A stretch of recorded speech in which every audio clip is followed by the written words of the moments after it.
ಇಲ್ಲೋಡ ಇಲ್ಲಿ ಬಾಯ್ಲಿ ಇಂಥ ಈ ಸೊಪ್ಪು ಕೀಳು ಬರೀ ತಾರಾಡೋದಲ್ಲ ನಾವು ಮಾಡ್ತಲ್ವಾ ನೋಡು. ಏಯ್ ಹಿಂಗೆ ಹೇಳ್ತಾ ಇರೋದು. ನಾನಾರು ಕಶ್ಯಪ ಬ್ರಹ್ಮನ ಮಗ, ದಿತಿಗರ್ಭ ಸಂಜಾತ, ಚತುರ್ಮುಖ ಬ್ರಹ್ಮನ ಮೊಮ್ಮಗ. ವಿಧಾತನಿಂದ ವಿಧಿ ಬರಹವನ್ನೇ ಬದಲಾಯಿಸಿ ಮರಣವನ್ನೇ ಮೆಟ್ಟಿ ನಿಂತ ಮಹಾವೀರ.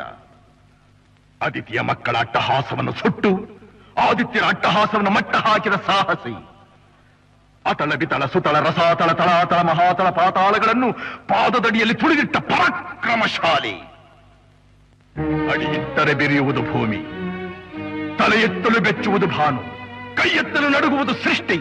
ಚತುರ್ಮುಖನ ಸೃಷ್ಟಿಯೇ ನನ್ನ ಆಜ್ಞೆಯನ್ನು ಪಾಲಿಸುತ್ತಿರುವಾಗ ನನ್ನ ಮಗ, ನೋ ಜನ್ಮ ಕೊಟ್ಟ ಮಗ, ನನ್ನ ವಂಶವನ್ನೇ ಬೆಳಗಬೇಕಾದ ನನ್ನ ಕುಮಾರ, ನನ್ನ ಆಶಾ ಜ್ಯೋತಿಯಿಂದ ಎಂದು ನನ್ನ ಮನಸ್ಸಿಗೆ ನೆಮ್ಮದಿಯಿಲ್ಲವೆಂದರೆ ಛೀ, ಇದೊಂದು ಬದುಕೆ, ಇದೊಂದು ಜನ್ಮವೇ, ಎಂತಹ ದುರ್ವಿಧಿ, ಇದೆಂತಹ ದುರ್ವಿಧಿ. ನಾನೇ ಸರ್ವಶಕ್ತನೆಂದುಕೊಂಡರೆ ಅದಾವ ಶಕ್ತಿ ನನ್ನ ಎದುರಾಗಿ ನಿಂತು ಕಾಡುತ್ತಿದೆ.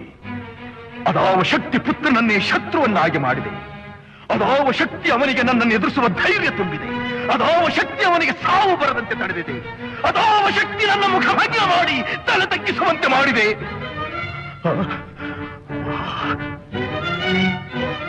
ಅವನೇ, ಆ ದುಷ್ಟನೇ, ಆ ನನ್ನ ಕುಲವೈರಿಯಾದ ಹರಿಯೇ ಇದಕ್ಕೆಲ್ಲ ಕಾರಣ. ಎಲ್ಲವೆಲ್ಲವೋ ಹರಿ, ಕಪಟಿ, ವಂಚಕಿ. ನನ್ನ ಮಗನ ಹೃದಯಾಂತರಾಳವನ್ನು ಹೊಕ್ಕು ಅವನ ತಲೆಯನ್ನು ಕೆಡಿಸಿ ಮನ ಬಂದಂತೆ ಆಡಿಸುತ್ತಿರುವೆಯಾ? ನಿನಗೆ ಪೌರುಷವಿದ್ದರೆ, ಪರಮ ಪುರುಷೋತ್ತಮನೇ ನೀನಾಗಿದ್ದರೆ, ನನ್ನಂತೆ ನಿಜವಾದ ಗಂಡು ನೀನಾಗಿದ್ದರೆ ಬಾ, ಬಂದು ನನ್ನ ಎದುರಿಗೆ ನಿಲ್ಲು. ನಿನ್ನ ಉದರವನ್ನು ಬಗೆದು ನಿನ್ನ ಕರುಳುಗಳನ್ನು ಮಾಲೆ ಹಾಕಿಕೊಂಡಿದ್ದರೆ ನಾನು ಹಿರಣ್ಯಕಶಿಪುವೇ ಅಲ್ಲ, ನಾನು ಹಿರಣ್ಯಕಶಿಪುವೇ ಅಲ್ಲ, ನಾನು ಹಿರಣ್ಯಕಶಿಪುವೇ ಅಲ್ಲ. ಏನು ಅವನು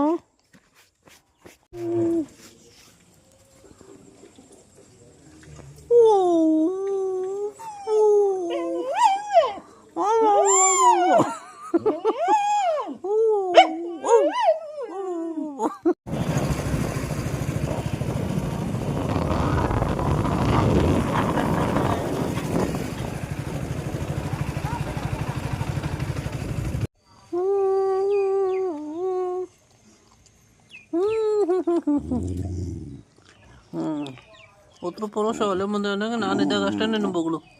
ನೀನು ದಮ್ಮಿದ್ರೆ ಒಬ್ರು ಕಟ್ಲ 1.5 kg ಕಬಾಬ್ ಹಾಕ್ತೀನಿ. ಹಾಂ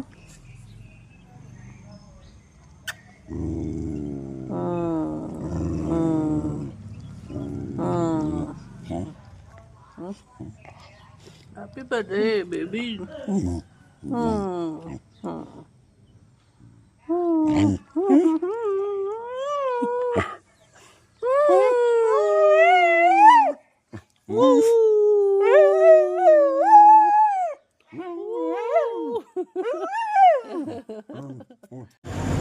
Hey, let's ಬಾರೋ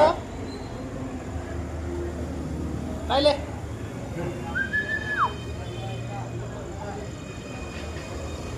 ಹತ್ತೋ ಮೇಲೆ ಇಲ್ಲ ಹತ್ತ